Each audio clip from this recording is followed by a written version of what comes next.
Congress party जिंदाबाद। जय सोनिया, जय सोनिया, जय सोनिया, जय सोनिया। कांग्रेस पार्टी जिंदाबाद।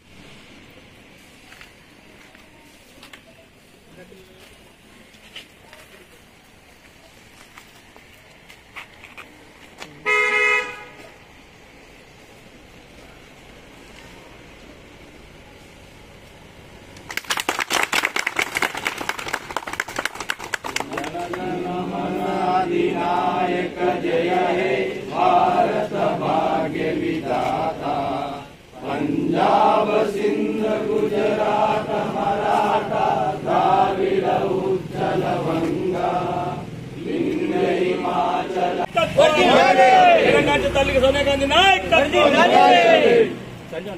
अशोक सोनिया गांधी गारी नायकत्వం।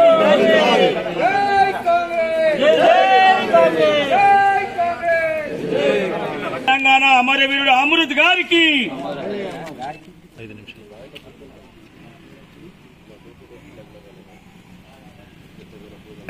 తెలంగాణ ఇచ్చింది సోనియా గాంధీ గారు.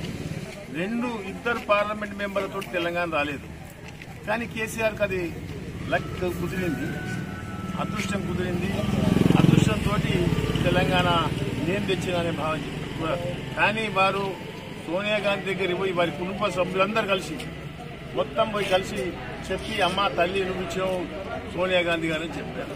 ఒకసారి శాసనసభలో కూడా చెప్పారు. కానీ ఈనాడు మళ్ళా నేనే తెలంగాణ తీసుకొచ్చానని చెప్తున్నాను. కానీ సోనియా గాంధీ కానీ కాంగ్రెస్ పార్టీ కానీ లేకపోతే తెలంగాణ వచ్చేది ఒకసారి మనమందరం ఆలోచించాల్సిన అవసరం ఉన్నదని మనం చేస్తున్నాం. తెలంగాణ వచ్చిన తర్వాత ఈనాడు ఏం జరిగింది, మనము దీన్ని వ్యతిరేకం చేసి మన దిక్కు మలుచుకోవాలంటే ఈ ఆవిర్భావ దినోత్సవాన్ని మనమంతా ఊరూరుకు ఇంటింటికి వచ్చి ప్రచారం చేయాల్సిన అవసరం ఉన్నదని మనం చేస్తున్నాం. ఎందుకంటే కేసీఆర్ గారు ఈనాడు 3 కార్యక్రమాలు చేశాడు. ముఖ్యంగా అన్నిటికన్నా ముఖ్యంగా ఒక ప్రాజెక్టు కట్టాడు. ఆ ప్రాజెక్ట్ ఎటువంటిదంటే దానివల్ల 1 ఎకరం నీళ్లు కూడా వాడలేదు. కానీ 1,00,000 కోట్ల పైన ఖర్చు అయింది. అదేవిధంగా మనం ఆలోచిస్తే ఈనాడు ఆయన చేసింది మిషన్ భగీరథ వల్ల ఎవరికి నీళ్లు రావడం లేదు. ఒక్కరికి కూడా నీళ్లు రాకపోతే మిమ్మల్ని ఎమ్మెల్యేని సస్పెండ్ చేస్తారని చెప్పారు, శాసనసభలో చెప్పడం జరిగింది. కానీ చేసిండా, ఎవరైనా సస్పెండ్ చేసిండా? నీళ్లు వస్తున్నాయా? ఆ నీళ్ళు వచ్చేటి మంచి వస్తున్నాయా, మంచి నీళ్ళు వస్తున్నాయా లేవా అని కూడా ఆలోచించాల్సిన అవసరం ఉంది. జిల్లా హెడ్ క్వార్టర్లో మాజీ మంత్రి రామచంద్ర రెడ్డి సాబ్ ఆధ్వర్యంలో వాళ్ళ ఇంటి దగ్గర ఈరోజు తెలంగాణ ఫార్మేషన్ డే జెండా ఎగరేస్తున్నాం. అట్లనే తెలంగాణ ఇచ్చిన సోనియా గాంధీ మేడంకి పాలాభిషేకం చేసి మరి తెలంగాణకు అమరవీరుల వాళ్ళ కుటుంబంకి సన్మానం చేసి ఈరోజు ప్రధాన కూడలి నుంచి ర్యాలీ తీసి అమరవీరుల స్థూపం దగ్గర పెద్ద అమరవీరులకు నివాళి అర్పించి ఈరోజు కాంగ్రెస్ పార్టీ ఇంటెలిజెన్స్ రిపోర్టు మరి ఆంధ్ర వాళ్ళు ఒకటే మాట సోనియా మేడం చెప్పినారు, తెలంగాణ ఇయ్యకండి, ఆంధ్రాలో ఒక వార్డు మెంబర్ గెలడు, మరి తెలంగాణలో సుగా కాంగ్రెస్ సర్కార్ రాదు, మనం నష్టపోతామంటే తెలంగాణ కోసం మన భవిష్యత్తు కోసం మన పిల్లల కోసం సోనియా మేడం ఒకటే మాట చెప్పింది. ఒకసారి కాదు 2 సార్లు రాకుంటే సుగా కాంగ్రెస్ పార్టీ మళ్ళా అధికారంలో రావచ్చు, కానీ పిల్లలు ఆత్మహత్యలు చేసుకుంటున్నారు.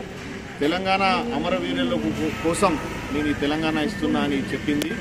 ఈసారి 2024లో పెద్దలు రామచంద్ర రెడ్డి సాబ్ ఆధ్వర్యంలో మరి మా పిసిసి ప్రెసిడెంట్ రేవంత్ రెడ్డి సాబ్ ఆధ్వర్యంలో మరి ప్రియాంక గాంధీ సోనియా గాంధీ వాళ్ళ అందరి ఆశీర్వాదం తీసుకుంటూ ఈసారి తెలంగాణలో ఖచ్చితంగా కాంగ్రెస్ సర్కార్ వస్తుంది. తెలంగాణ వాళ్ళు అందరూ రెడీ ఉన్నారు కాంగ్రెస్ పార్టీకి ఓడేయడానికి.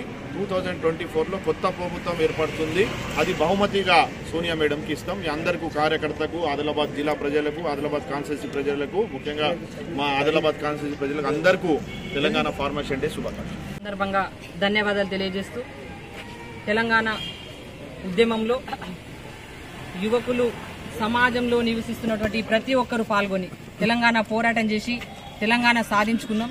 దాన్ని ఇచ్చినటువంటిది కాంగ్రెస్ పార్టీ, సోనియా గాంధీ గారు. ఈ రోజు సోనియా గాంధీ గారు కాంగ్రెస్ పార్టీ అధికారంలో ఉండి సోనియా గాంధీ గారు కనుక తెలంగాణ ఇచ్చుండకుంటే ఇప్పటికి కూడా ఇంకా తెలంగాణ వచ్చేది కాదు. ఆ విషయము అన్ని పార్టీలకు తెలుసు, ప్రజలందరికీ తెలుసు. కానీ ఈరోజు కేసీఆర్ గారు వాస్తవ పరిస్థితులు ఆనాడు ఉద్యమంలో నీళ్లు నిధులు నియామకాలని ఏదైతే చెప్పి పోరాటం చేసినామో ఆ పోరాటానికి వ్యతిరేకంగా ఈ రాష్ట్రంలో ఒక నియంత్రిత పాలన సాగుతుంది. మరి రాబోయే రోజుల్లో కాంగ్రెస్ పార్టీ తీసుకున్నటువంటి విధి విధానాలు ఆ రోజు ఏ కోరిక మేరకు తెలంగాణ ప్రజల కోరిక మేరకు తెలంగాణ ఇచ్చిండ్రో ఆ ఆశయాల్ని నెరవేర్చే దిశగా కాంగ్రెస్ పార్టీ తప్పకుండా ప్రయాణం చేస్తున్నటువంటి విషయాన్ని ప్రజలందరికీ తెలియజేస్తూ